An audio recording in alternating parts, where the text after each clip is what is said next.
Syncro4 or Kagama4? Which one is right for you? I'm going to do a comparison between the two and let you decide which one you think is right for you.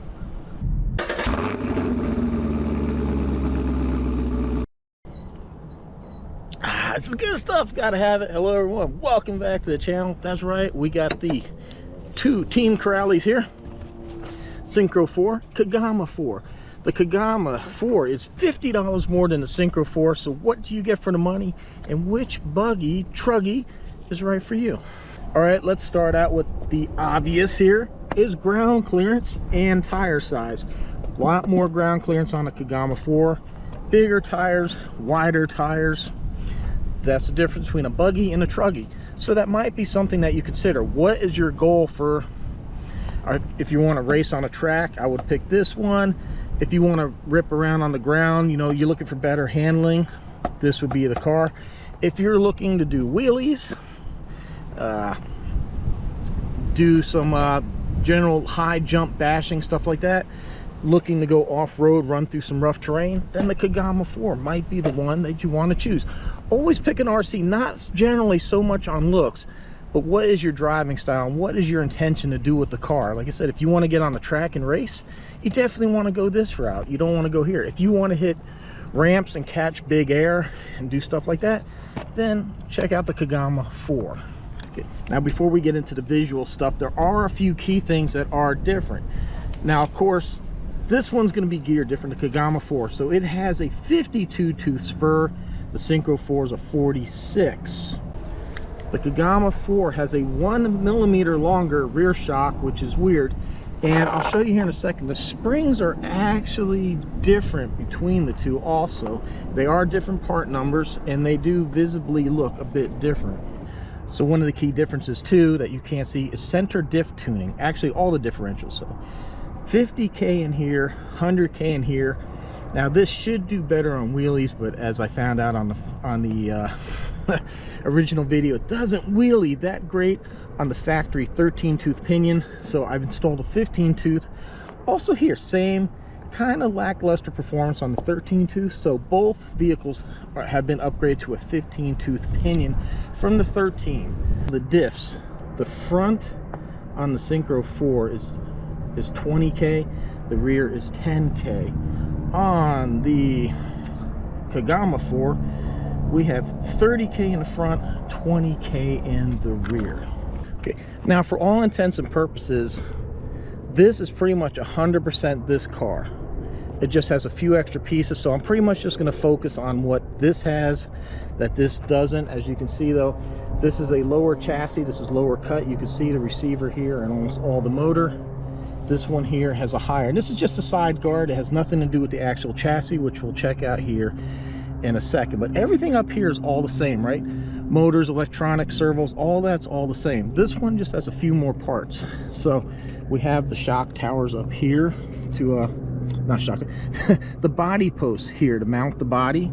We also have the center brace that's included, and we have this that's supposed to be to support the body in a crash.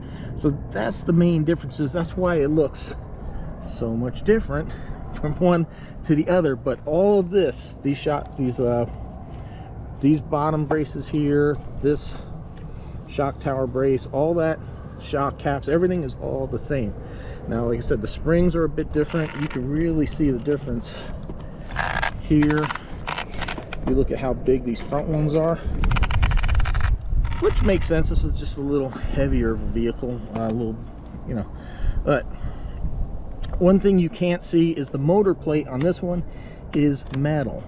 This one is composite. Now initially, like when I got mine, they put the wrong screw in here, so they kind of hacked up the motor mount, putting the wrong screw in. It's been fixed on this one with the metal motor mount. I do like that a bit better. Now neither one came with fans. I did add these fans. If you're interested, they will be in my Amazon store. And of course both bodies are different and the wings are different. You can see these blades up here are a bit thicker, this is a bit flatter, so they are different wings. They're not the same. And we have a wheelie bar. So like I said, this one just has a few more parts, so maybe that justifies the $50 extra that you have to pay for, you know, all these extra parts like the bracing and that. But other than that, these two are exactly the same cars. So you notice the front bumpers are a bit different. Also, underneath the chassis is a bit different. If you notice, this one is all metal. Well, this one's all metal too, but what I want to show you here is this has skid plates front and rear. So that is the main difference underneath here. You can add this. These pieces will fit onto this chassis if that's what you desire to do. But you know, this does have lower ground clearance, so you will be sacrificing a little of that. But if you want to protect your body, you can add these bumpers to this. But other than that, you are looking at identical cars. So I'm going to go ahead and put the bodies on. We got the ramp set up. I'm going to go ahead and jump them, run them, and just do a little side-by-side comparison to how both run. Oh, one other thing before I forget. These front blocks are totally different on the Kagama4. These things are absolutely massive. Instead of using spacers or things like that, what they did is they built a really long block. You notice this is very short. This is very long. So this does have a different front CVD than this one over here. So I believe I covered all the differences. Oh, one other thing. This does come with serrated wheel nuts, which is a nice thing. So you can get these and run them on here if you so desire. But there we have it. Well, let's go run them. All right, we're going to compare. We're going to do a few jumps here, and then we're going to go over there and run them and just give you a visual comparison on how they run. I hope this is framed right. I miss having my Insta360 preview screen. They just emailed me. They're mailing my camera back. They replaced the motherboard on my Ace Pro 1. Now I also had the Ace Pro 2, which was giving me this cloudy image. And so far I haven't heard the first thing from them about what they're gonna do. So I bought it. I got it at Best Buy. Luckily I can return it, but my local Best Buy doesn't have any in stock, so I can't just exchange it. That's kind of a nice thing when you don't order it from them direct. Kind of have that luxury to return it. So yeah, this thing's a pretty good jumper. And to do it one more time with some more speed. Ooh, golly.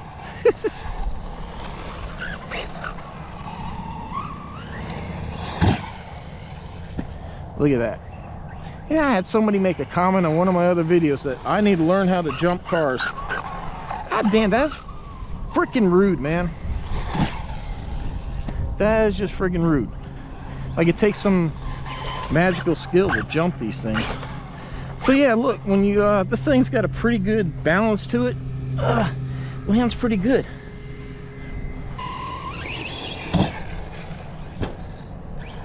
Same thing with the Kagama, man. It's got a nice flat profile to it. So I made a comment on how the big rock really nose down, and that's when somebody's like, oh, you're gonna learn how to jump cars. They all, no, they don't all nose down. Not if they're balanced right. See how that one kicked way down?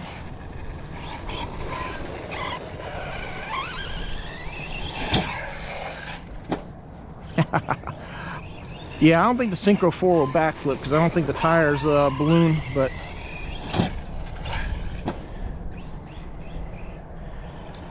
for the most part, I might have to add a little throttle to, but the most part, this thing is pretty balanced as far as jumping.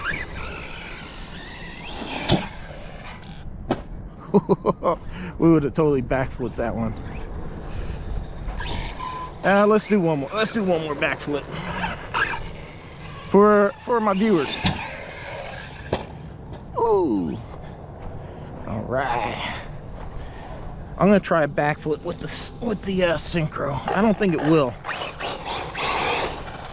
I'll tell you what, man. The 15-tooth pinion really wakes these up. Nope. It ain't doing it.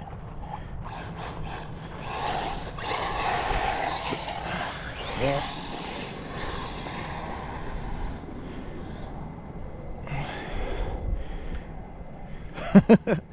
Oh, I don't have a gyro in either one, but I did put them both onto Spectrum radios just to simplify my life. Actually, I haven't used this radio in a while. I've been transferring everything to the IXSR. I could have done it for this one. I didn't feel like undoing the 4 screws just to hit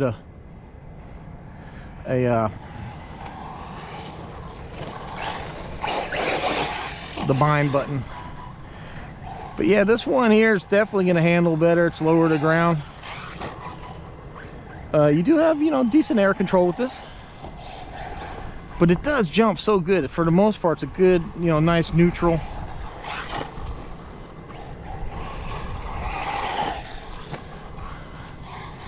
See, most of the time when I jump into here, the ass end of the cars kick up. This one,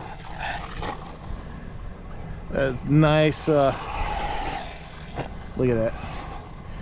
So yeah, handling wise, this one hands down.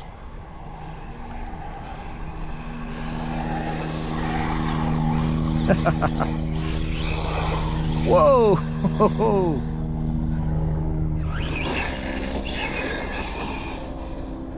This one just feels faster. I don't know, but it definitely,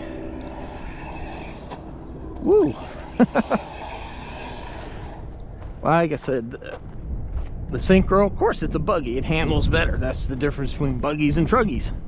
You sacrifice that with ground clearance, but so it all depends on what you want to do with the cars.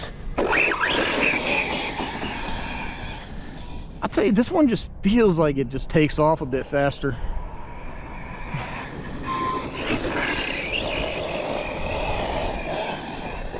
Oh, there we go.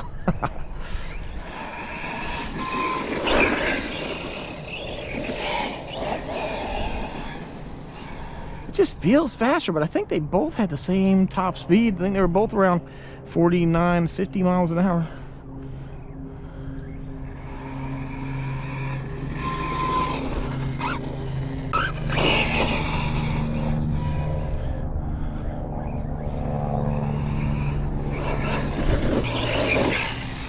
See, this one, just like the Syncro4, has got a very flat profile. Ooh. See, it's got a nice, very flat profile jumping into there.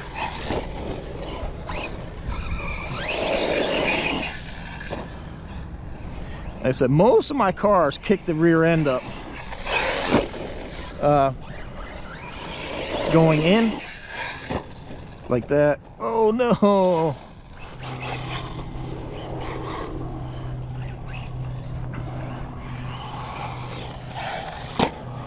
I cannot remember if this car jumped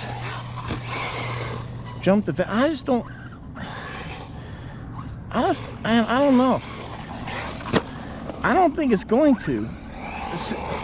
As weird as that sounds, oh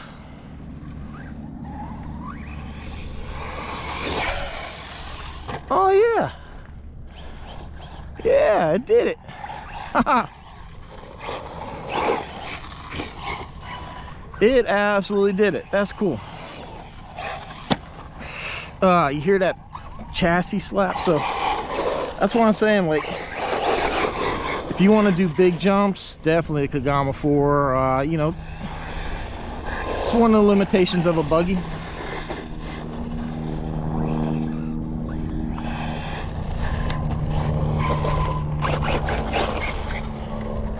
The buggy should do really good on a high-speed run through here, and it does. You can see it's a bit bouncy.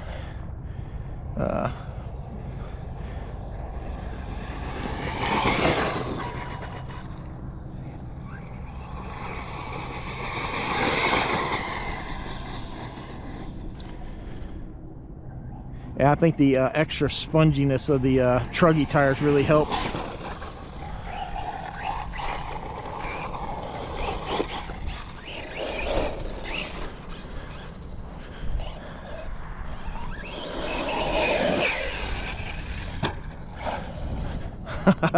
I knew the Kagama would make it, no problem.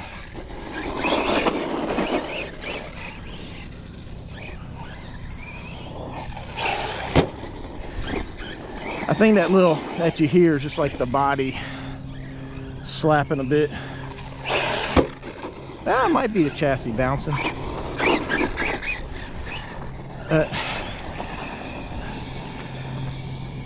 See, flat out on the ground like this one is a bit more stable.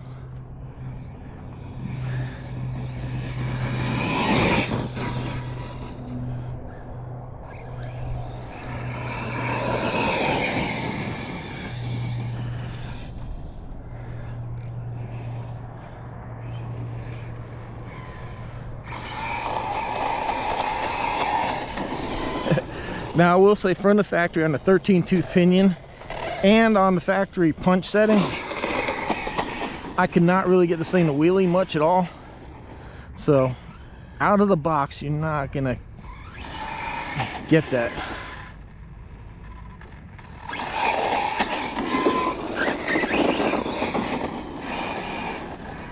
But you can easily make it happen. It might do it with just the punch turned up.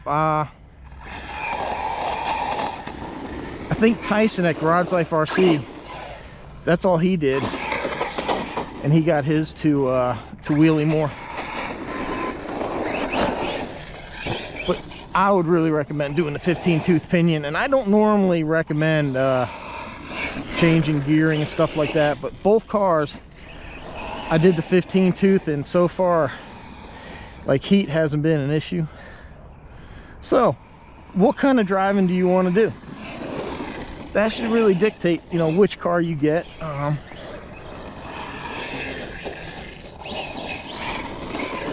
The Syncro4 is definitely a better bargain. You know, $50 cheaper, and you get the same performance. You get a pretty good jumper. You know, it's a buggy, but it can certainly handle jumps. It can hold its own.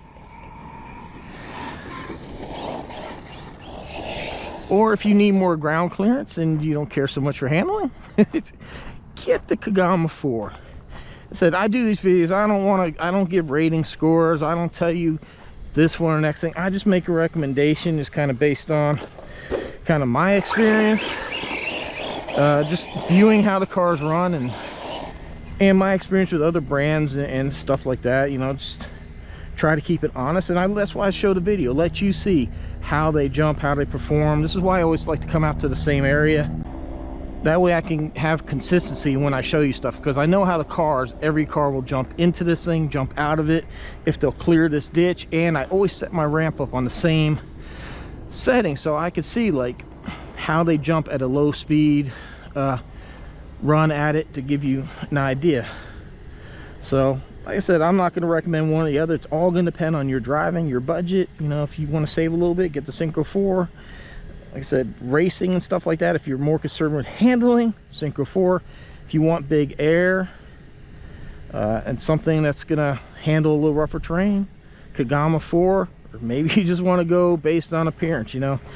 I don't know. It's all up to you. It's your money. But I like both cars. See the body here? It's like leaned a little bit. That's because of the battery. I do have a 7200 milliamp hour battery, so I think maybe about a 5000 would probably fit in there better. But it is what it is. I wanted to run both on the same exact battery, have the power. That way I can give you an honest like feel for how they go. There you have it, man. Team Corrali, is that on your radar or something you looked at? I know for me, you know, it wasn't there in my face because it wasn't in the big stores. But so far, my experience for the most part has been pretty good with Corrali. I like what they're doing. I like where they're going with this. You know, like the Syncro4, you have a 4S car for $350. Oh, that is a really hard bargain to beat. And then, you know, the Kagama at $420. A big monster truggy 4S for $420. They're hitting a really good price point. So, but there you have it, guys. Hopefully the sun, hopefully the sun's not messing up that shot. But there you have it, man. Two beautiful RCs, both pretty much the same, but different in their own ways. So I hope this helped you make a decision. Maybe you learned a little something about Team Corrali today, and maybe it's something you'll look at. And I did speak to RC Guy Garage, and he said that I was right, that Corrali is absolutely fantastic. He loves them. He couldn't love a vehicle anymore if he tried. He just, you know, he is the way he is. He's hiding it, but he knows he loves these cars and that they're absolutely awesome. All right, everyone, appreciate you watching. Thanks for the support. Links down below have you some discount codes and some affiliate links, which help me afford to buy these cars to bring to you, because I don't get them for free. I have to buy these things. I've paid full price for both of these. And if you're interested, Tyson at Garage Life RC is a dealer. He sells them. That's where I purchased both of these. All right, so thanks for watching. Hope to see you next one.